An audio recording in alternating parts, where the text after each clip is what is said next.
Hi, I'm Bob, And I'm Sherry. and this is Mostly Politics with Bob and Sherry. And today we have the pleasure to interview Matt Kruth and his wife, Danielle Kruth.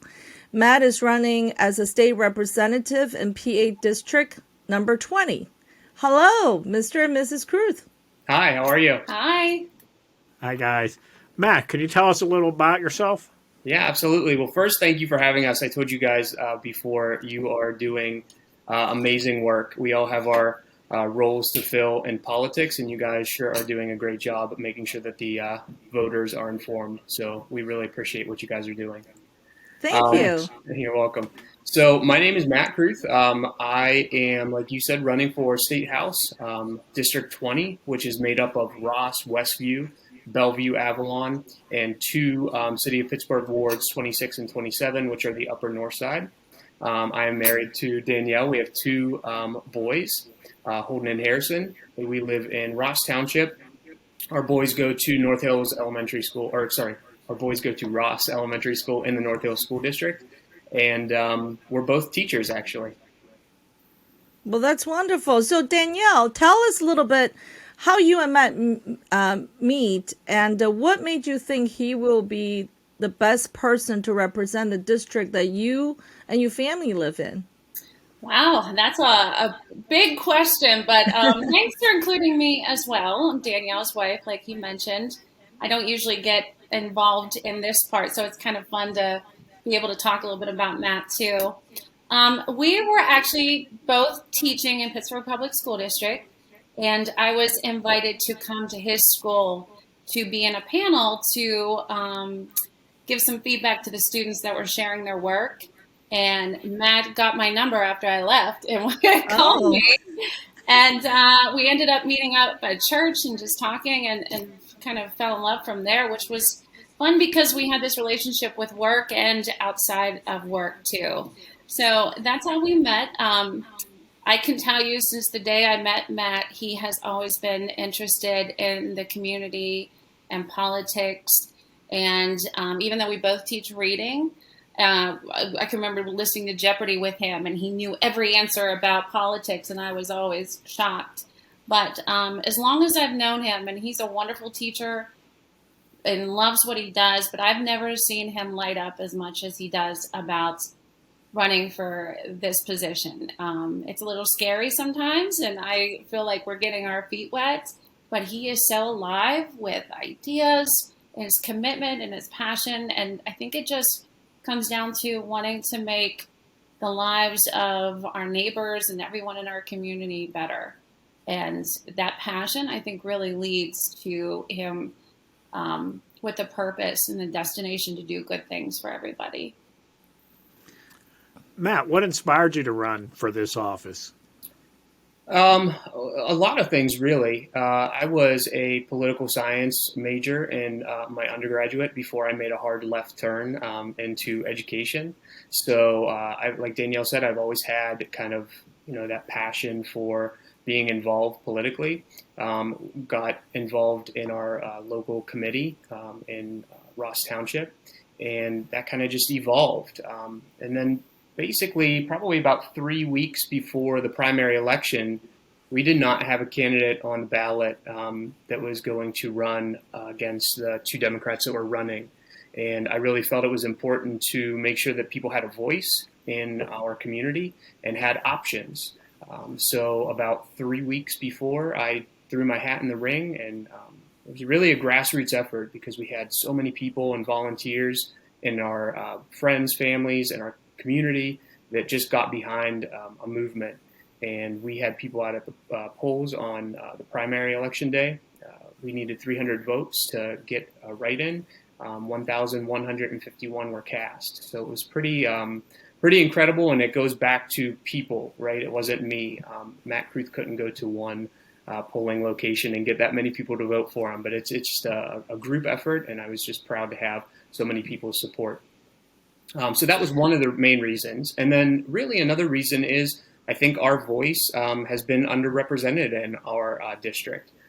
We have a current representative that is running as a Democrat, but is far left of what I think most people in our community really believe in and really value. And I wanted to get back to kind of common sense and legislating for a majority of the people and not a small group of people.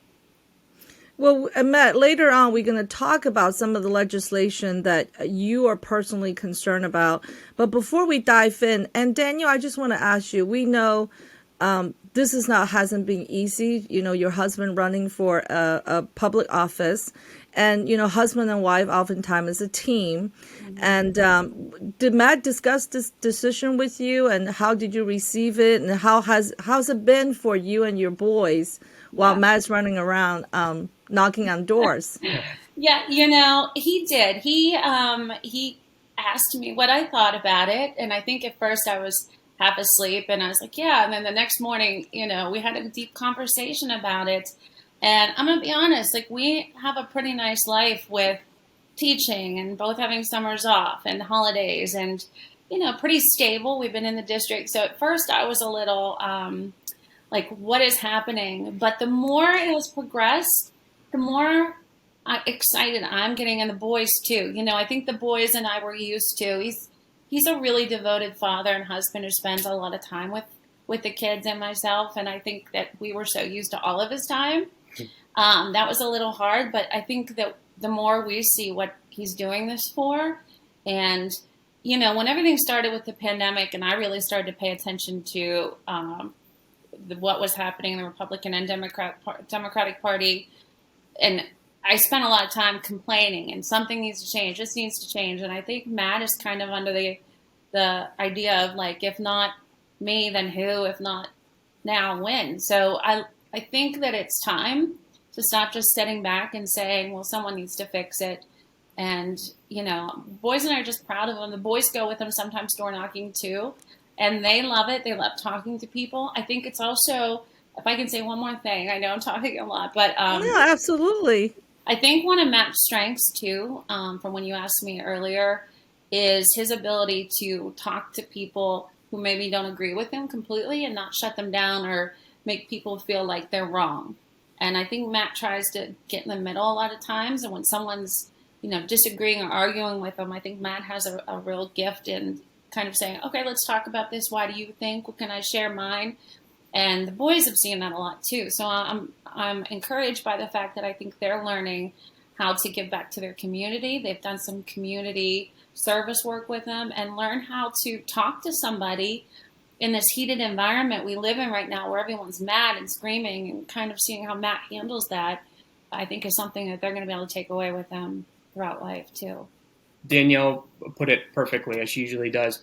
When you are able to go out into the community, knock on people's doors, and have a conversation with them, I think that the best thing to do is find common ground with people. And it's very easy when you're having a one-on-one conversation. You know, we're so polarized, and some people are yelling and screaming back on either side of the aisle. And we need to get back to the middle where we could talk to people, have a rational conversation. And I found that knocking on doors. And the boys, I have one that absolutely loves it and one that tolerates it. But it's so neat to see them get involved, and engaged, and just hear what people in their community are talking about and get outside of themselves. Mm-hmm. What are the things that people are telling you that they care about? Yeah, that's a great question. Just the typical kitchen table issues, right? People talk about inflation all the time, how they can't go on vacation, gas prices. When I'm hitting some of the other areas, talking about crime, just things that impact their daily lives.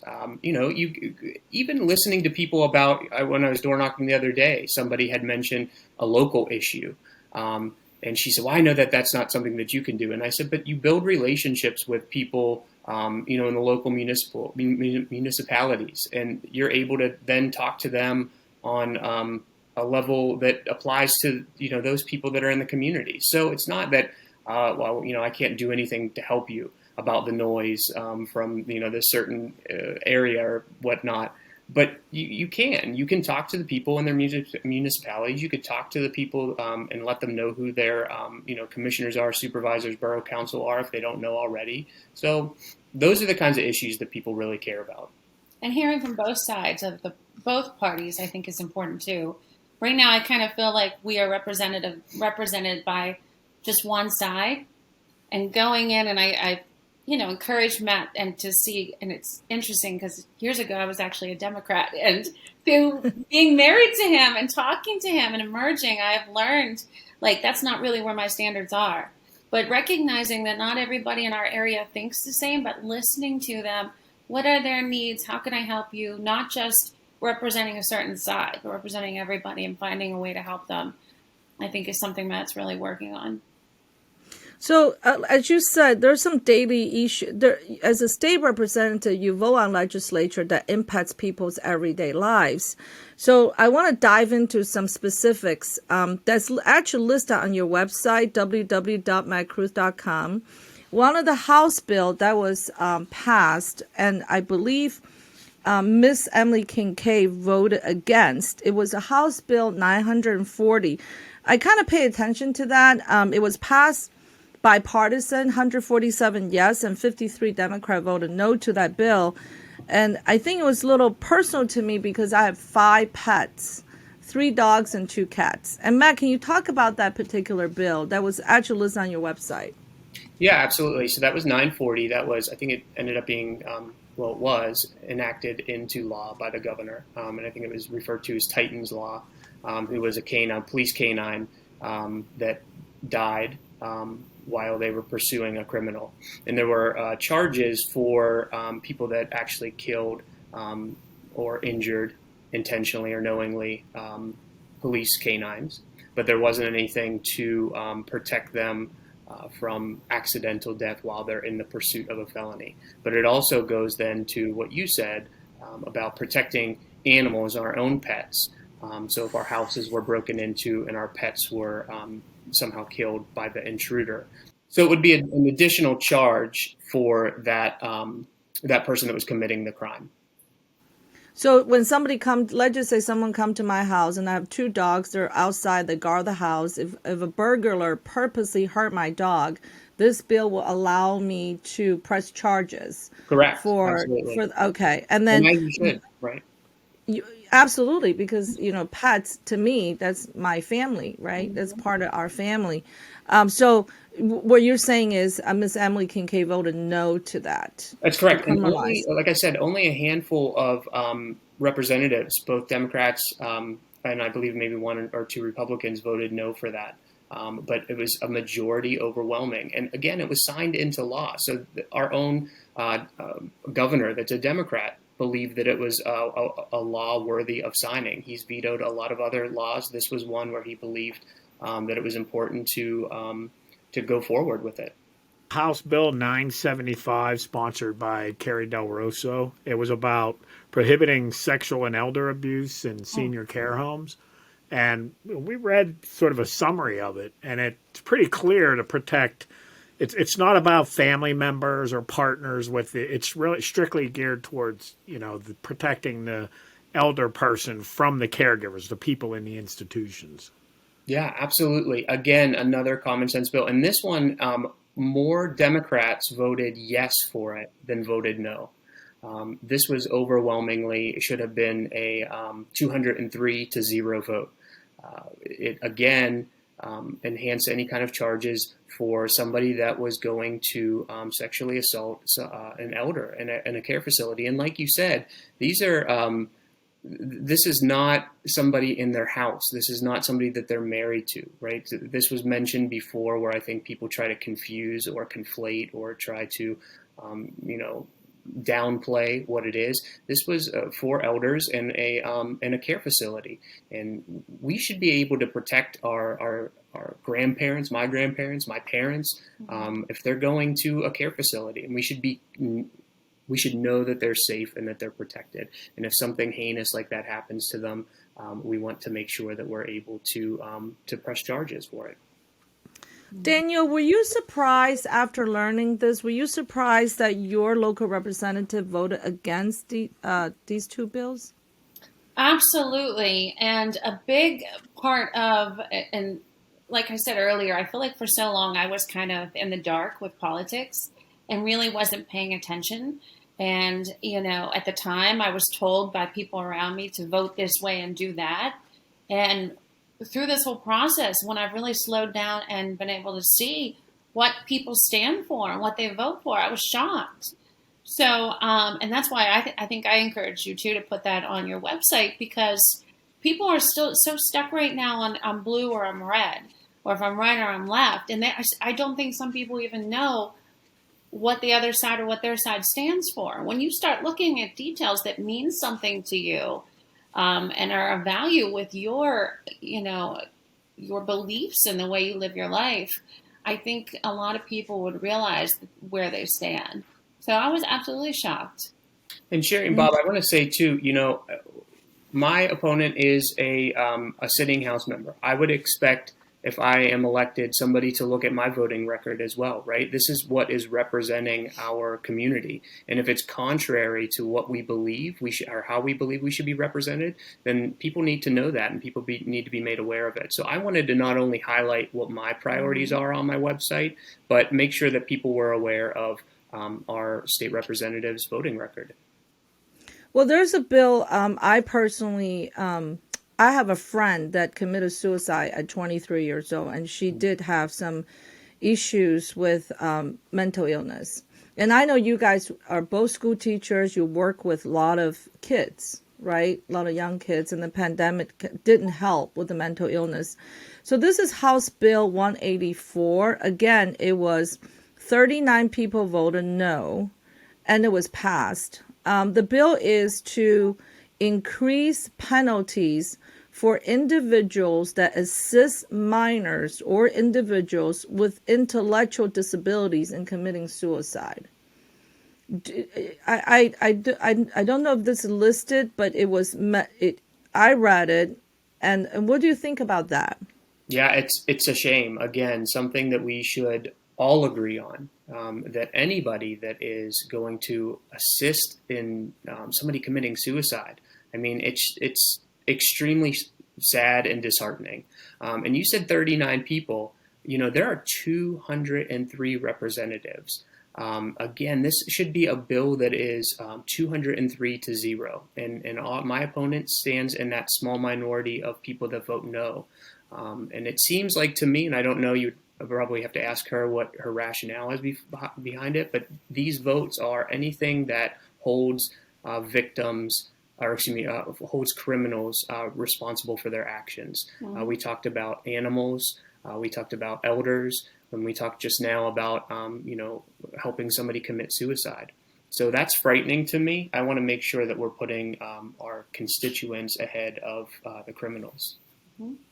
And I know when Matt talks to people, that's what they talk about.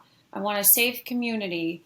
I want to know that I'm being protected, that my voice is or my rights are being protected versus someone who commits a crime.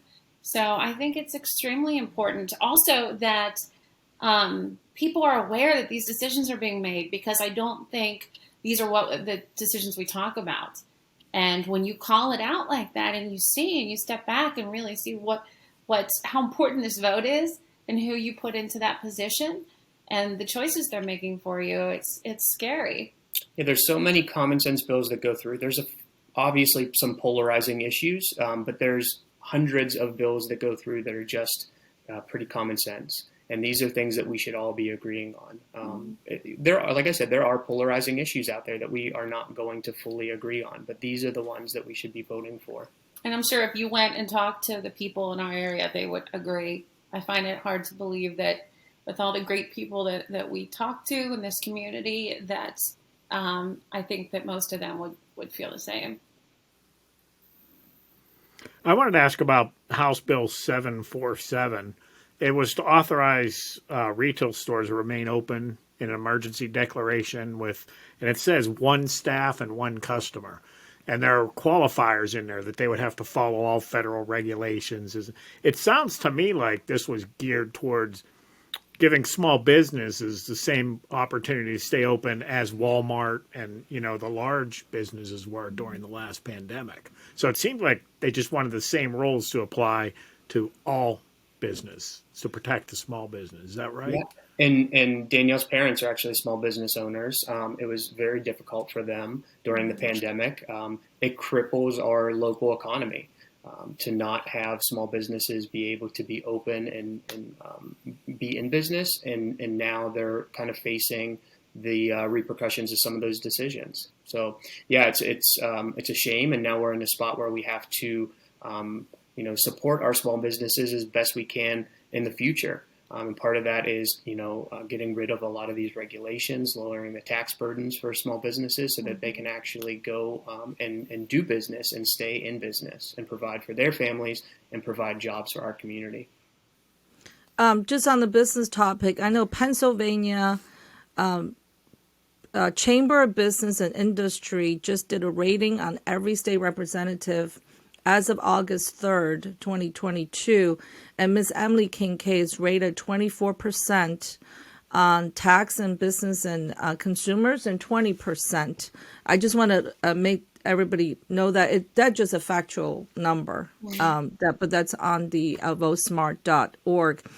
Okay, let's talk about education since you both are school teachers. One of the legislation that Ms. Kincaid voted no is about posting curriculums online so parents can view them. Now, from a teacher's perspective, do you think that's not right? Do you think that, would that impact the way you teach by letting parents know what you guys are teaching? No, as a teacher, I understand, and so does Danielle, the importance of teaching your content area, right? We're both literacy teachers. We want to teach, in my case, because I'm elementary now, I want to teach kids how to read. Danielle's middle school, she wants to teach kids how to read critically.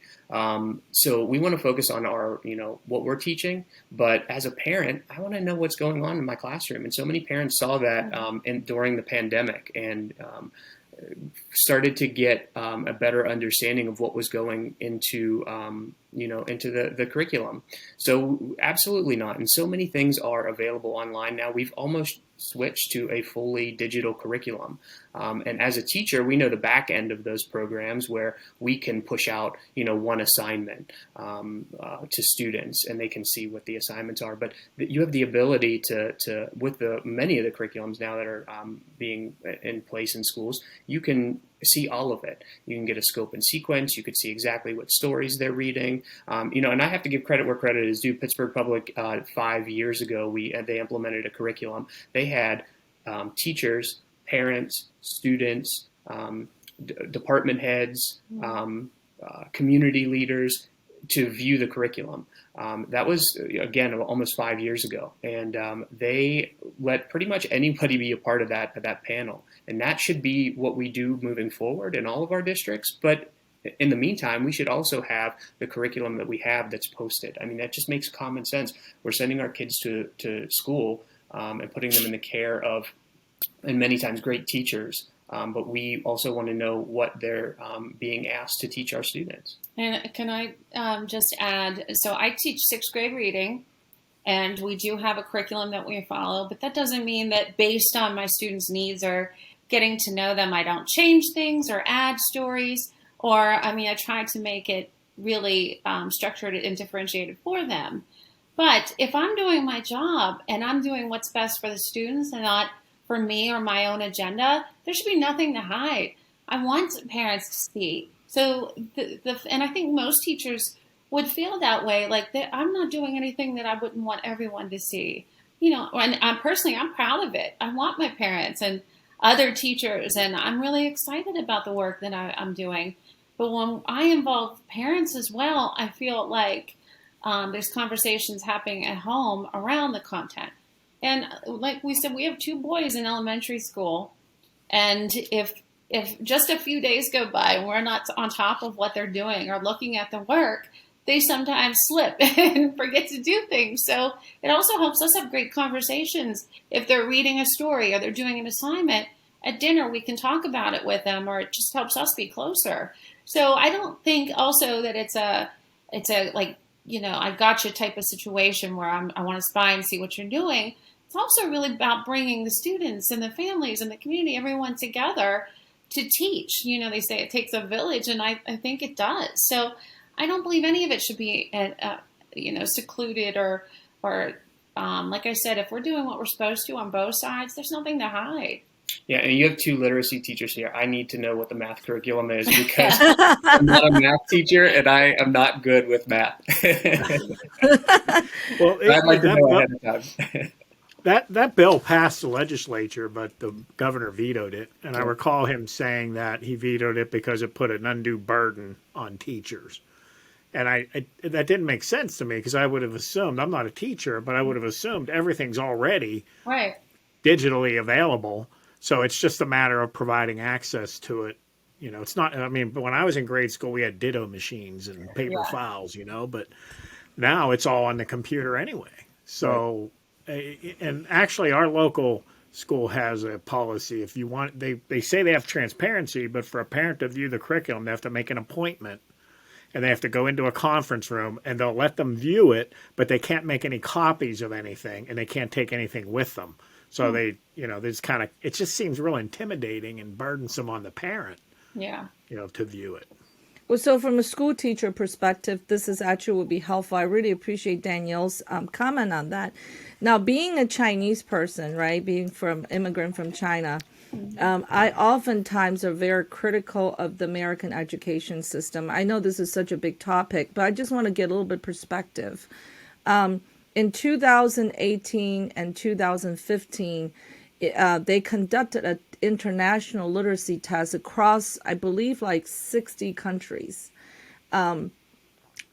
America is ranked number 24 in science and reading, and we're talking about, you're actually below South Korea, and Canada, I believe, was number 8.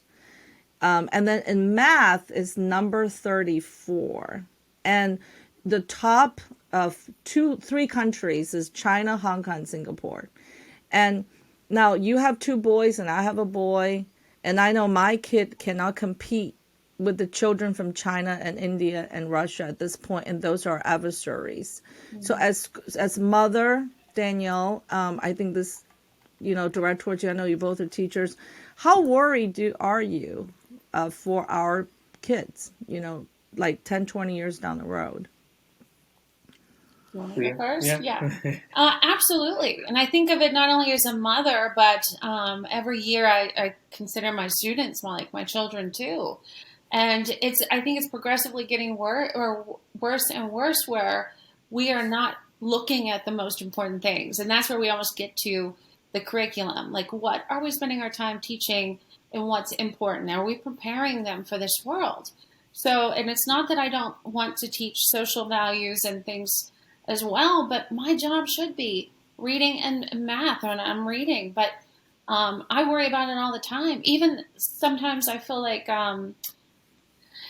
if we don't hold all students to the same standard and we're not pushing them and encouraging them, the minute they step out of the schools, they're one step behind so many other students.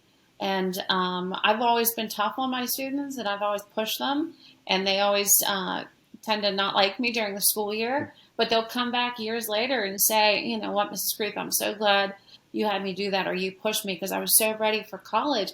But I've even heard kids not even like competing with around the world, but I've had students who've gone to Yale or Harvard and came back and said, I was not prepared for how hard it is. So we're just doing a disservice to these students when we don't teach what is important and what is required of them with the state standards.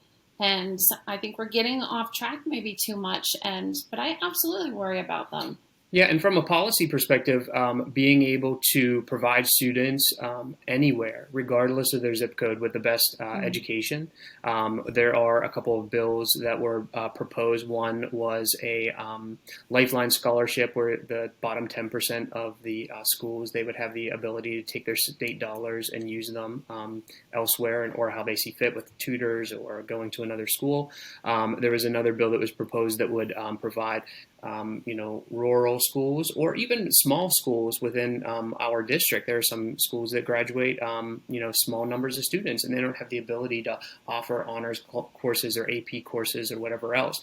And we need to be able to give our students the best education, no matter of where they live, no matter of where their financial ability to enroll into another school that would provide other options for them or not. And that's where we need, if we're going to value our students, we got to give them the best education possible. And it's not possible for all our school districts to do that. And Sherry, that's the competition too. We're talking about competition between countries, right? So once we get that competition, I think too, with schools providing, then I think the whole game changes.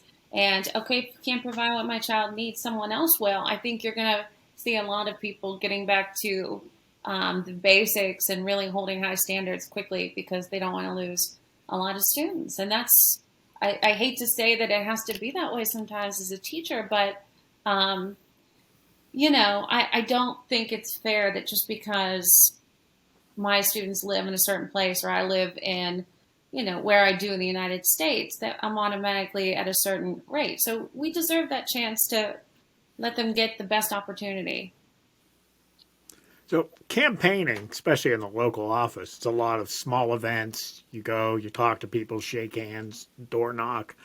I mean, are people also talking to you guys about schools and the education system? Any concerns there?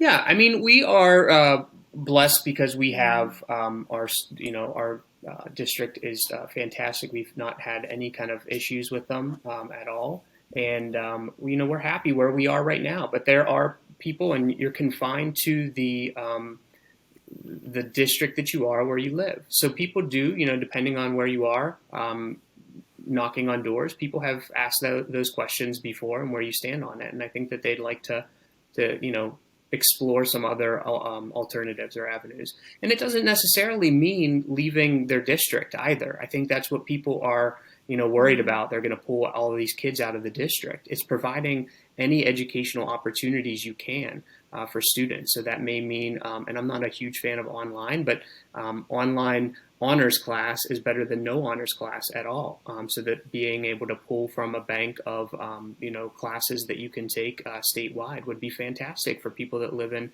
rural communities or smaller districts. Yeah, I went to a small high school in Central PA, and I wasn't able to take AP courses at all. So when I went to college and talked to other people, I'm like, what is an AP course? So, it exists, and just because of where I grew up, it's really not fair. So it is something to think about. I will say, though, as far as the community, we are blessed. We live in a really wonderful school district and, see great things happening. But I do think the pandemic made people kind of step back and question more and ask more, which is what I hear when we get out and talk to people. And it goes back with being aware of the curriculum. So I think that the atmosphere has changed a bit since that, and going online, and even the masks. People still talking about, are we going to wear masks or not? I definitely see parents and family members and community involved in a different way than they were before. Danielle, I got a question for you. I guess it's also for the both of you. The culture, our culture has shifted so much. And oftentimes in the media, they look at conservative women or Republican women as a submissive wife instead of a team player. Now, more and more, they don't even want to refer to mother as mother anymore. It's like a birthing person. So I guess this question for the both of you, how do you feel about that just because you decide to play a support role? And how do you feel about people referring conservative women as the submissive, just listen to their husbands? Like Hillary used to say, you basically, whatever Matt tell you to do, you do. You don't know Danielle. That's Well, a couple thoughts here. I think Matt and I are such a great example, too, of that. I don't have to necessarily agree with every single thing that he thinks, but we come together and we talk about it and we work through things through communications. I feel like so much of that is missing. So I hope that I also model just a fact with people around me that through learning and talking, and we can get there, that I'm not just this submissive who does whatever. But I also think that, I think the moral sometimes of marriage and a relationship, and that is we took a vow to work together and to listen to one another and support each other through ups and downs, and that's not a bad thing. That's what's important to us, and that if this is important to him, like I said, this was a hard decision at first, and I kind of thought like, oh, our life is so nice right now, but it was so meaningful to him that what else could I do but support him? And I don't think that is a sign of weakness. I think of a sign of strength of our marriage and our relationship, and that we're able to build each other up instead of, tear each other down. So I hope that I would be that kind of figure in, different groups, the way they would see me, that maybe just as a leader and a supporter and talking instead of just following behind. And Matt, what do you think about that? I agree with Am everything I she said. That's a good answer. Yeah, no, but it goes back to what I said earlier about finding common ground with people, right? You're not always going to agree. Husbands and wives don't agree. Republicans and Republicans don't agree sometimes. Democrats and Democrats and Republicans, people don't agree. You have to work together and find a common ground. And I think that's beneficial in life as it is in running for office as well. You have to represent the people that are in your district. There's a couple touchy things that have come up in the campaign where I've been like, oh, Matt, I don't know. How do you feel about that? And he listened to my perspective. I listened to his. And I think that we kind of, and not that we're running together on the ticket, but I think through him being open to listen to my perspective as a woman and as someone who hasn't always been maybe a Republican, he was able to see some different things, and we kind of came to ideas together. I think that's so important right now. Everybody's so heated and mad, and just because you're this, you're wrong, and just because you're this, you're wrong. You can't even talk. And we got to get away from that and just value each other and that we're different and listening and, just get kinder to one another, more open to ideas. Well, I think just couple perspective, listening to the two of you, and you're right. I think in politics these days, there's lack of civility.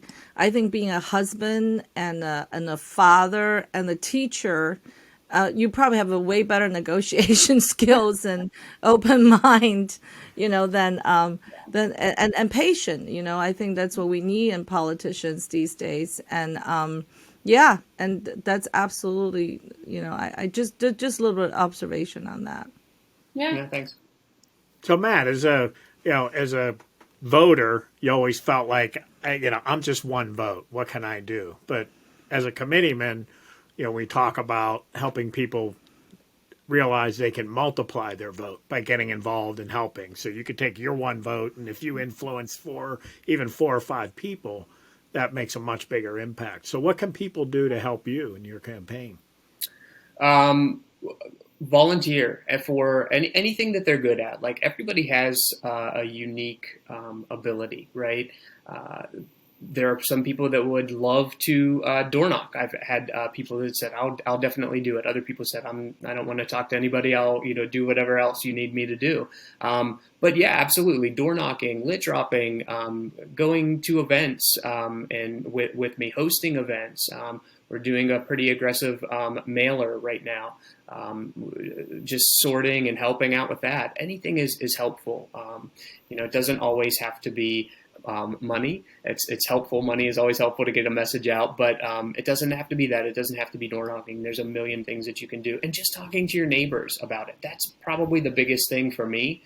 People say, "How can I help?" I say, "Go talk to your neighbor. Go talk to 5 people on your street that maybe have a different, political view than you do."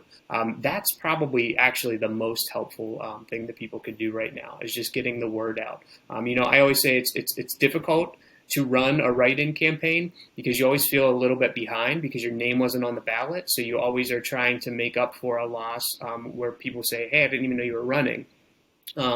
So, that is the biggest probably help that people could give right now, is just getting the word out about my message and about, my views.